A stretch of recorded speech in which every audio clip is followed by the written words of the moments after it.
All right, Bismillah, walhamdulillah, wassalatu wassalamu ala rasulillah wa ala alihi wa sahbihi wa wala. Assalamu alaikum wa rahmatullahi wa barakatuh, my embrace family. Welcome back to our Friday reminder. Alhamdulillah, I have been given the uh, privilege to lead today's discussion. And inshallah ta'ala, I'm only going to speak for about 15, 20 minutes or so about a very important topic. And as you can see in the title for today's discussion, it's titled The Dangers of Takfir. So before we get into the main topic of the discussion, the first question some of us might be asking is, what is takfir? This word takfir. And many of us who are watching probably already have some familiarity with the word, or maybe this is your first time really hearing this word. Regardless, let's just go ahead and do a quick, brief reminder of what takfir means. So, takfir is derived from the Arabic word kafara, which means to covered. And in the Islamic context, it also essentially means to disbelieve, to reject the belief in Allah subhanahu wa ta'ala. In other words, for example, kufr. If someone commits an act of kufr, it means to commit an act of disbelief. And someone who is a kafir is someone who is an open rejecter of the faith, open rejecter of the message of La ilaha illallah. So a disbeliever. So takfir is essentially the act of claiming that somebody is a disbeliever. The act of claiming that someone is a disbeliever in Allah and His Prophet. And you'll find in our community, at least one of the observations that I personally have made in my 10 years of being Muslim, that people commit takfir, claiming, accusing someone of being a disbeliever in a very, very easily, right? We live in a time, brothers and sisters, of where our ummah, our Muslim community, our nation is very heavily divided, right? We live in a time of sectarianism, a time of labels, so to speak, a time where will find that we very easily divide ourselves as Muslims using all these different labels, right? Like Maliki, Shafi'i, Hanbali, Hanafi, Wahhabi, um, Ismaili, Ahmadi, and we can go on and on. Shi'i, Sunni, um, we can go Ikhwani, we can go on and on all these different labels, and there's probably literally hundreds of different types of denominations or labels out there to describe different groups of Muslims that have developed throughout Islamic history. And of course, this is not to say that using these labels are never appropriate. Certainly, sometimes using these labels can be very important, very appropriate, and perhaps even necessary, depending on the circumstances. But instead, I really want to kind of focus on how these labels are typically used. Are they normally used to kind of describe a particular group of Muslims who perhaps have a different school of thought or follow a different methodology, or perhaps just have a different um, micro theological understanding of certain aspects of the religion, or is it used in a more malicious sense? And I'll provide an example from my lifetime. A few years ago, um, I was working with an organization called Helping Hand. It's an international relief organization, and we were doing a fundraiser for Syrian refugees in Jordan, I believe. And so what I was doing is I was going around the different Muslim-owned businesses in the DFW area to request permission to leave some flyers in order to raise awareness for the event. Right. One of the places that I visited, I went inside, I spoke with the owner, and when I initially told him about what this program was about, he was at first very enthusiastic. Right, when I was telling him that what the cost is for, and he was very happily agreeing to allow me to leave some flyers there.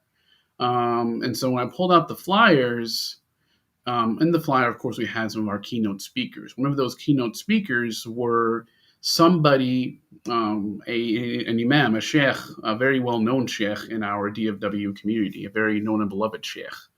And when the business owner saw the face that was on the flyer, he kind of stopped me. He was like, "Whoa, whoa, whoa, whoa, whoa, hey, wait, um, this guy's going to be at the event. He's your speaker." And I told him yes, and he basically told me, "No, no, no, this guy's a Wahhabi.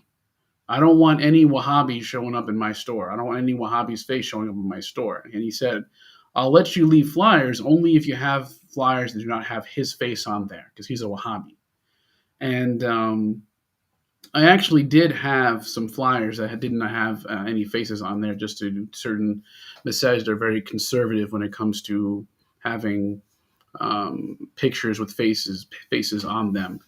So I gave him those flyers, and I left. While I was leaving, he was talking to either one of his customers or one of his colleagues about what happened, and he told him, he had this guy had a Wahhabi on his flyer, and what the man said, I still remember to this very day, and it really just kind of shocked me to my core. And he said, "Death to all Wahhabis.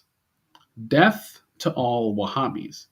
And these were Muslims, by the way. It wasn't like these were like, um, Arab Christians or some type of or different ideology or religion who was hostile towards Muslims. These were Muslims saying this: "Death to all Wahhabis."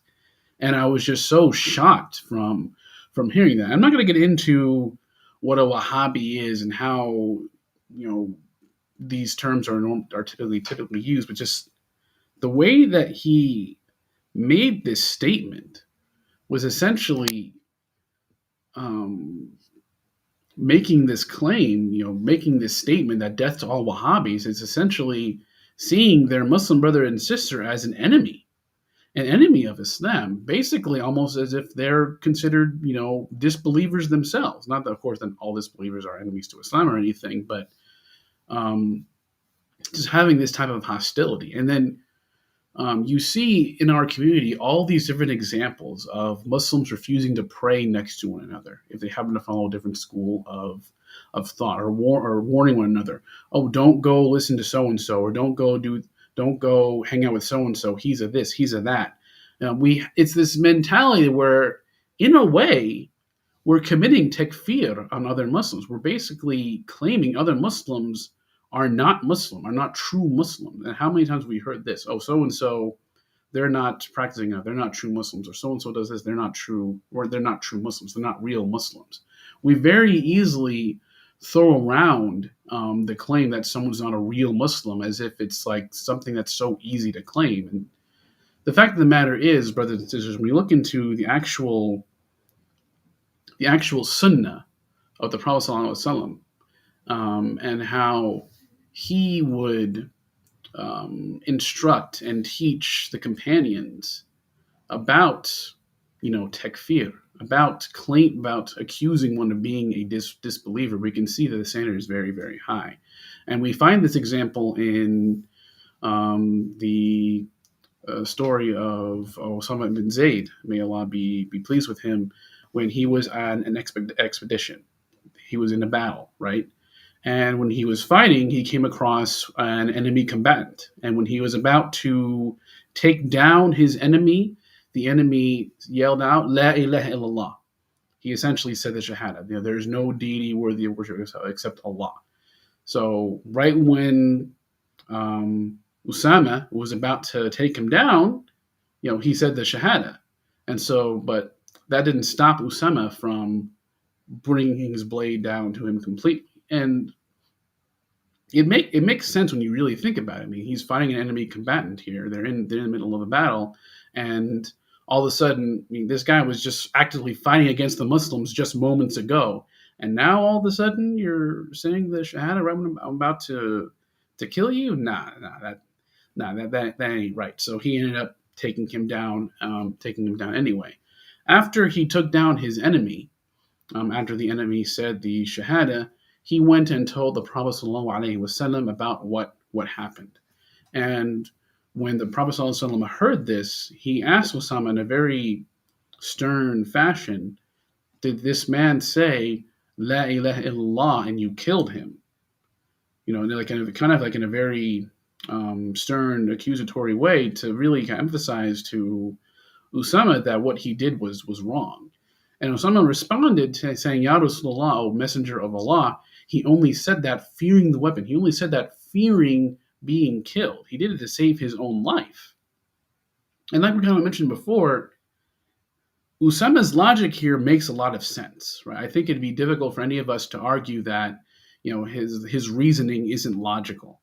He was just this man that he was fighting was just fighting against the Muslims moments ago, actively trying to take down the Muslims. Now all of a sudden, right when he's about to get slaughtered, he says the Shahada, knowing that Muslim blood is haram, like for other Muslims.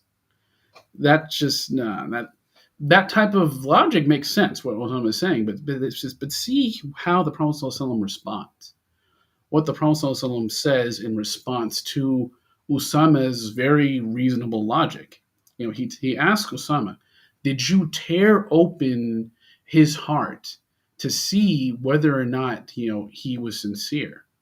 To see whether or not he meant it. Did you tear open his heart and peer into his heart to see whether or not he meant it? And he asked him this multiple times, to the point where Usama felt so ashamed that he wished he took his shahada that day, so that way what he did would be completely erased. So the Prophet ﷺ really taught Usama a big lesson here, right? May Allah be pleased with him. Really taught him a big lesson and was really stern with him about the severity of what he did, despite the fact that, again, when you really just think about it logically, Usama's actions make a lot of sense, but that's not the point. The point is the Prophet ﷺ is making very clear the standard that's being set in order to claim someone is not sincere in their shahada.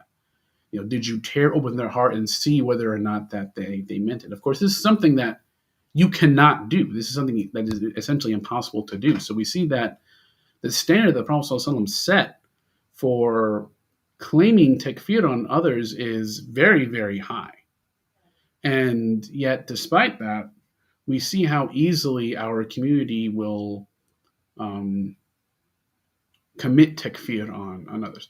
And of course, this is not to say that it's never appropriate to commit takfir. So, for example, if someone who says they're Muslim, but they don't believe in one of the 6 pillars of faith, for example, they don't believe in Allah, or they don't believe in Allah's book, they don't believe in any that was or some of the prophets, or in angels, or in divine, in qadr, divine decree, or in the day of judgment, then yes, that would take them outside the folds of Islam.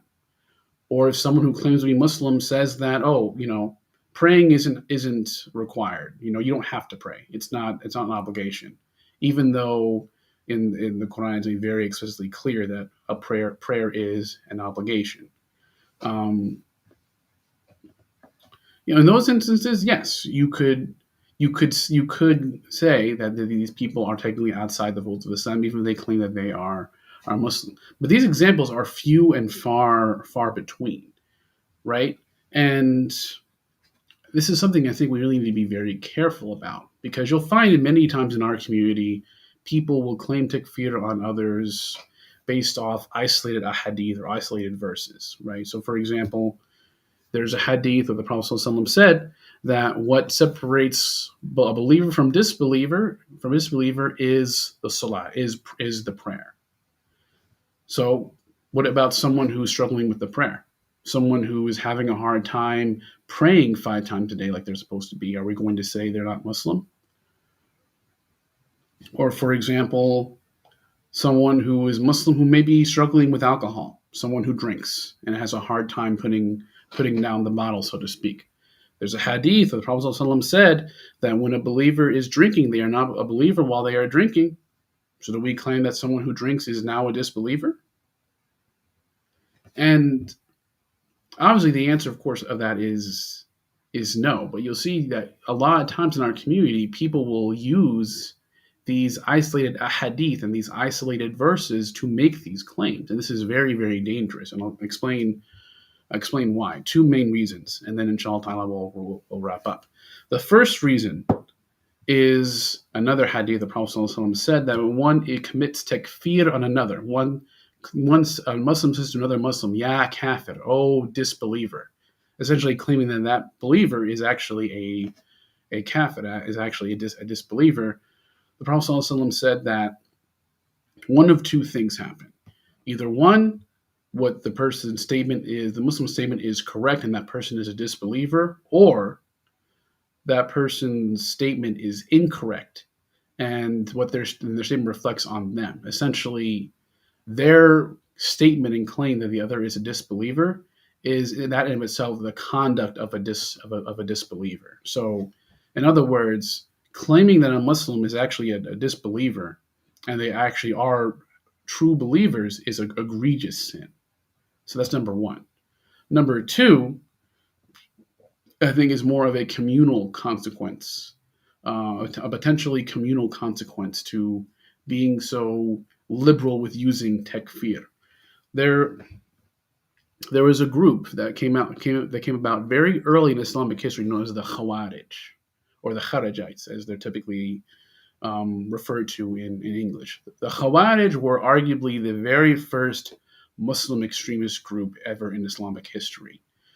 They have more Muslim blood on them than perhaps even ISIS, and this actually was the group responsible for assassinating Ali ibn Abi Talib, may Allah be pleased with him, the fourth Khalifa of the four relegated caliphs, the Prophet ﷺ's cousin, the father of the Prophet ﷺ's grandchildren, Hassan and Hussein, may Allah be pleased with both of them, and one of the most righteous of companions. This group is responsible for assassinating Ali ibn Abi Talib because their interpretation of the deen was essentially any Muslim that didn't follow their particular interpretation or understanding of the deen was actually a disbeliever. And they would, what I kind of explained before, take certain isolated verses out of context from the Quran to justify their positions. So the way that they would see it is if a Muslim is committing a certain act that they viewed was an act of, not even an act, more than an act of kufr, because there's a difference between committing an act of kufr and being a kafir. Committing an act of disbelief and being a disbeliever, they're not necessarily the same thing. Another important thing, I think, maybe later on in another session we need to talk about. But any Muslim that did certain things that they would view as antithetical to what their understanding of the religion was, they would consider disbelievers. Therefore, they would see it as their blood being halal for them, their blood being permissible for them to slaughter. And so they would kill other Muslims who they saw as not following the religion the way that they thought it should be followed. And it's kind of funny, this group of people, this group, the Khawarij, had more compassion and mercy towards non-Muslims, actual disbelievers, than they did towards Muslims. This was this group, and they had that mentality, this liberalization of takfir, this liberalization of overutilizing the claim that a believer is actually a disbeliever. And this group went down in history as one of the very first extremist Islamic groups, or Muslim groups, I should say, to come out in Islamic history. And of course, they are not an example that we want to follow. So, in closing, just to quickly summarize, the standard for committing takfir, to claiming that a believer is actually a disbeliever, is very, very high, right? At the end of the day, we don't know what is in someone's heart. If someone identifies as Muslim and they openly believe in Allah's book and His messenger and the 6 pillars of faith and the 5 pillars of Islam as being obligatory, then we take them at their word. We do not have the right to peer into to claim that in their heart they are insincere. Not to say that this means that we can't provide sincere advice, nasiha, nasiha to our brothers and sisters who are struggling, but not to claim, well, so and so does this, so they are not Muslim. We need to be very careful of that, right? And number two, committing takfir can put one at significant risk. Number one is if you are incorrect, you yourself are committing an egregious sin, and number two, making this type of of behavior or promoting this type of behavior of just openly claiming that every Muslim who doesn't follow your particular interpretation proper the way your particular interpretation of the religion is actually a disbeliever further divides our community and could invite chaos, right? Right here in America, my brothers and sisters, we make up less than 1% of the population, Muslims. Are we really in a position where we should find more excuses to be divided? I personally would say not. Um, but with that, inshallah ta'ala, I think we can go ahead and wrap up. Jazakumullah khairan to all of you who have joined us for today's Friday Reminder. May Allah reward every single one of you with good. If you want to hear more about this topic, we actually covered this topic in our new podcast, Embrace Meat and Potatoes. So please do check out our new podcast. We had our beloved Ustad Isa bin Meta join us for that session. He goes into much more detailed discussion on Takfir than I did today. We had a really good, fun discussion about it. So please do check out our podcast. We have a new episode every Tuesday at 12 a.m. Pacific time, 2 a.m. Central time, and 3 a.m. Eastern time. So please do check them out. You can find them on Spotify, Anchor, iTunes, Google Podcasts, YouTube, basically all the major platforms. With that, inshallah ta'ala, we can go ahead and wrap up. I pray that Allah subhanahu wa ta'ala blesses everyone here, for everyone listening, and everyone in our community for a blessed new year. اللهم سبحانك وبحمدك أشهد أن لا إله إلا أنت نستغفرك ونتوب إليك. أعوذ بالله من الشيطان الرجيم. بسم الله الرحمن الرحيم. والعصر إن الإنسان لفي خسر إلا الذين آمنوا وعملوا الصالحات وتواصوا بالحق وتواصوا بالصبر. السلام عليكم